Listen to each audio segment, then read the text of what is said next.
Get out of this mansion immediately. Trash belongs in the trash can. That's the rule of the world. My son's words pierced through me, making my body tremble. The child I raised with all my heart and effort stood in front of his father's house with a look of full disdain for me. My vision went black. Memories of him as a child flashed before my eyes, holding his small hand as he suffered through a fever all night, watching him tie his shoes for the first time and saying, "Mom, I did it," with a shining smile. His smile was my everything. Where did that innocent smile disappear to? The reality of being called trash by the son I cherished so deeply was too painful to bear. I almost collapsed onto my knees. As murmurs of discomfort spread through the gathered relatives, my daughter-in-law smirked coldly. "Mother, please pack your things and leave. Everything in this house is now ours." Her cruel declaration shattered 30 years' worth of memories in an instant.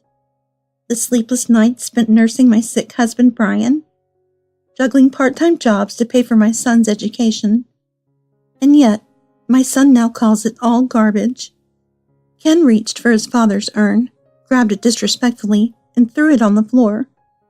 The sound of it hitting the ground felt like it ripped through my soul. Even Brian's final memento was desecrated this way. Trembling, I picked up the urn from the floor and held it to my chest. Their crude mocking laughter stabbed into my ears. My love for my son was being broken into pieces. Silently, I closed my eyes and clutched an envelope hidden in my coat. I looked up at my late husband's house, and our final conversation came back to me. If only I had been a stronger wife. As I whispered those words, a visitor approached. Quickly wiping my tears, I turned to see a man leaning in to whisper into my ear. "My name is Mary James. I'm 55 years old, and I was married to Brian for 30 years. A year ago, Brian was diagnosed with terminal lung cancer. Throughout our long marriage, this past year brought me closer to him than ever before. Watching his pained expression as I sat by his bedside, my emotions constantly battled within me. One feeling was a sense of relief, that the tumultuous years of our marriage were coming to an end. The other was confusion, wondering where the kind, loving man I had married had gone. The doctors told me he didn't have long, so I reached out to those close to him. Yet not a single person came to visit. His own mother, his biological son, even his mistress, who sent frequent messages to his phone. When our son was born, Brian began staying out late and eventually stopped coming home. He returned only with the scent of woman's perfume lingering on his clothes. He would casually profess to love other women on the phone, even in front of me and Ken. Meanwhile, he treated me with disdain, showing no appreciation for my efforts. The once doting husband who brought flowers on anniversaries and gifts on my birthdays was gone. Over time, he stopped showing affection to me altogether. Instead, he lavished gifts on other women, leaving me feeling abandoned and betrayed. For 27 years, my marriage was overshadowed by the constant presence of other women. Brian's insults about my appearance and behavior became a daily occurrence. His passing brought a quiet end to this painful chapter of my life. When I watched him take his last breath, I felt a strange sense of relief. The funeral was busy, but amidst it all, I knew I would no longer have to endure his criticisms.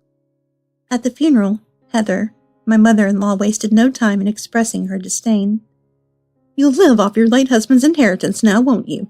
Must be nice to have it so easy. If he hadn't married someone like you, maybe he would have lived longer." Her words didn't bother me anymore. After all, my ties with her would soon be severed for good. I bowed deeply and offered her my apologies to avoid a long tirade. "I'm sorry for being such an inadequate daughter-in-law." Satisfied with my apology, she responded with a condescending smile. "Well, I'm sure you'll be helping with my care in the future, as the Yamada family's daughter-in-law." Her entourage of sycophantic relatives chuckled around her, enjoying the spectacle. These people only stuck around her for financial and social benefits. I couldn't imagine any of them staying to help her when things got difficult. With her nearing 100 years old and no real bond with anyone, her future seemed lonely. I had no intention of being part of that future. The house we lived in would eventually be handed down to others, and I planned to leave it behind. The nightmare of a marriage was finally over. My poor relationship with my in-laws began right after my family went bankrupt. My family used to be well off, running a traditional Japanese confectionery business. My father's craftsmanship was renowned, but his poor business sense brought the business to ruin. My parents hid their financial struggles, presenting themselves as wealthy, which led to my arranged marriage. At first, my in-laws treated me kindly, seeing me as a daughter of a successful family. But everything changed when a newspaper article revealed my family's bankruptcy. I returned home to find creditors banging on our door and angry signs plastered everywhere.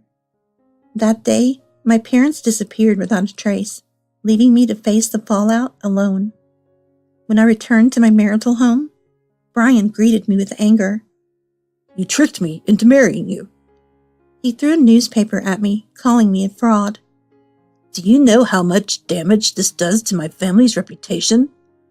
I apologized, tears streaming down my face, but he walked away, muttering about being stuck with a poor wife.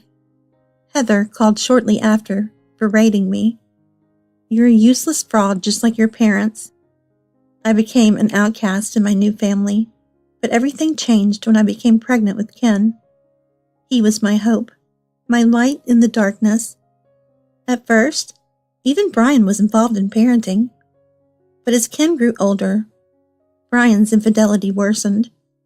Despite his father's behavior, Ken was a sweet, understanding child who tried to defend me. However, as he entered his teenage years, he began to take after his father. "Where's dinner? Hurry up, you old hag." By the time Ken was in middle school, he was rebellious and difficult.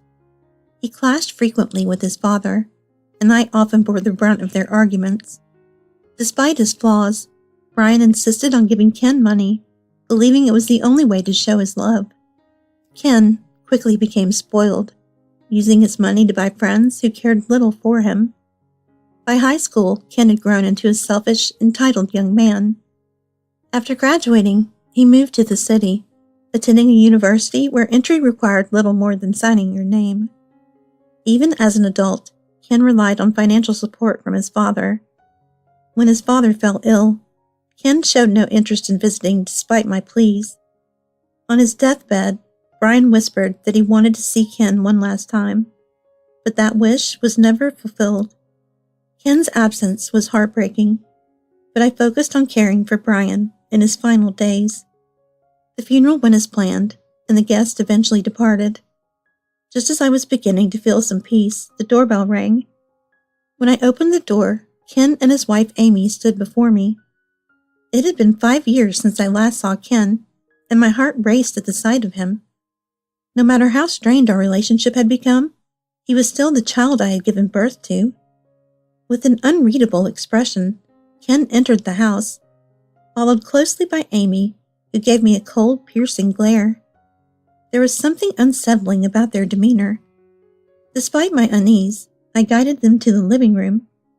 "I'll bring some tea." "Don't bother. Sit down." His tone was curt, almost hostile, and reminded me of his father. I sat across from him, feeling the weight of the tension in the air. "I've already transferred all of Dad's inheritance into my name." The sudden announcement left me speechless.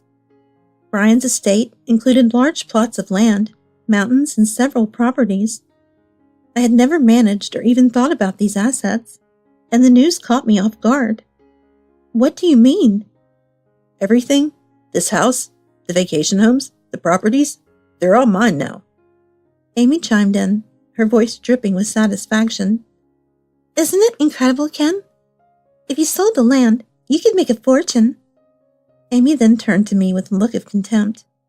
"Shut up, Amy." Ken's sudden outburst startled Amy, who immediately apologized with a nervous smile. His behavior was so similar to his father that it sent a shiver down my spine. Ken continued speaking, ignoring Amy's discomfort. All the paperwork is done. He pulled out a stack of documents and spread them on the table. One of the papers was a deed showing the transfer of ownership of Brian's property to Ken. How did you manage to do this? Ken smirked, looking proud of himself. Dad's mistress helped me. She gave me the code to his safe. His words struck me like a bolt of lightning. Brian had shared the safe's code with his mistress, betraying even his final privacy. Ken looked at me with disdain. Dad didn't want some greedy old woman like you getting any of his money. My throat tightened, and I struggled to find the words to respond. The son I thought would never abandon me had sided with the person who had hurt me most. My anger and sorrow boiled over, tears streaming down my face.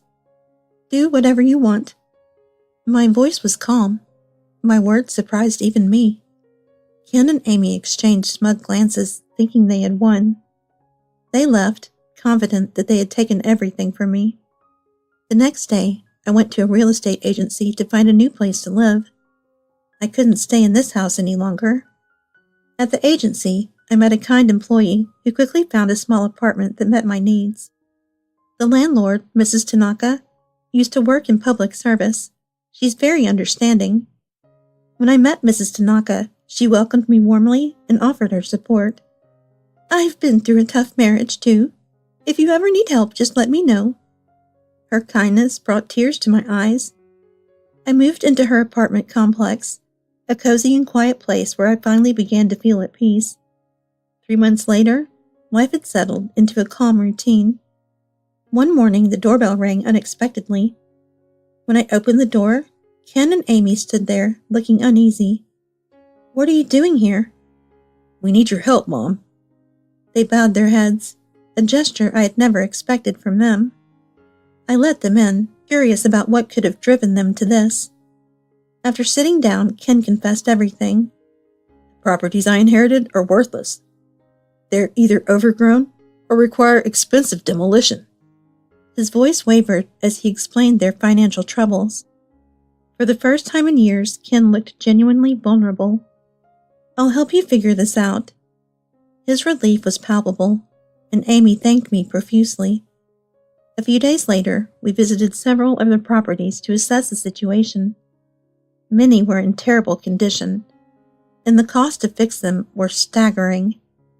By the end of the day, Ken seemed exhausted. I hadn't seen him like this since he was a child. Despite everything, I couldn't help but feel a flicker of hope for our relationship. When I returned home that evening, my apartment had been ransacked. My savings, important documents, and valuables were all gone. The betrayal was too familiar. The next few days revealed the truth. Ken and Amy had organized the theft. This time, however, I had evidence. Mrs. Tanaka's security cameras captured everything. Don't worry, Mary. The police are already on their way. Mrs. Tanaka's support gave me strength. Ken and Amy were arrested, and I finally began to rebuild my life. 6 months later, I joined Mrs. Tanaka in running a support group for others who had faced hardship. Helping others gave me purpose, and I finally found peace.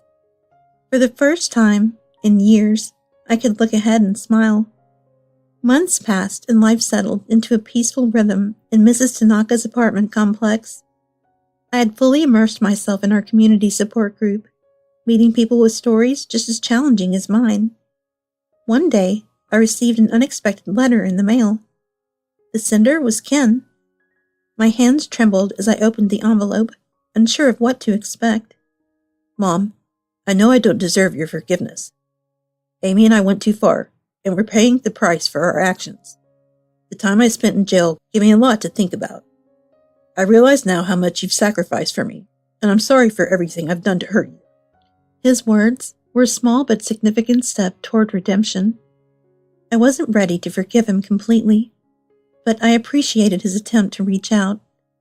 I folded the letter carefully and placed it in a drawer. For now, I chose to focus on the positive aspects of my life. Mrs. Tanaka and I expanded the support group, organizing workshops and events to help more people. One sunny afternoon, we hosted an outdoor picnic for the residents of the complex. "Mary, look at how far you've come. You're an inspiration to everyone here." Her words filled me with gratitude. I smiled, thinking about how much had changed in such a short time. Later that day, a new resident arrived, a young woman who seemed nervous and unsure. Her name was Emily, and she was fleeing a toxic relationship. Seeing her reminded me of myself when I first moved in. "You're safe here, Emily. If you ever need help, don't hesitate to come to me or Mrs. Tanaka." Emily's eyes filled with tears, and she nodded. That evening, I reflected on my journey. I had gone from being a broken woman at the mercy of others to someone who could offer support and kindness to others. The pain of losing Ken and Amy's trust still lingered, but I had learned to let go. Their actions no longer defined me or my future. I had found a new family in the people around me, a family built on compassion and understanding. As I prepared for bed, I looked out the window at the moonlit complex. It was quiet, peaceful, and full of potential. For the first time in years, I felt truly content. This was my home, and this was my life.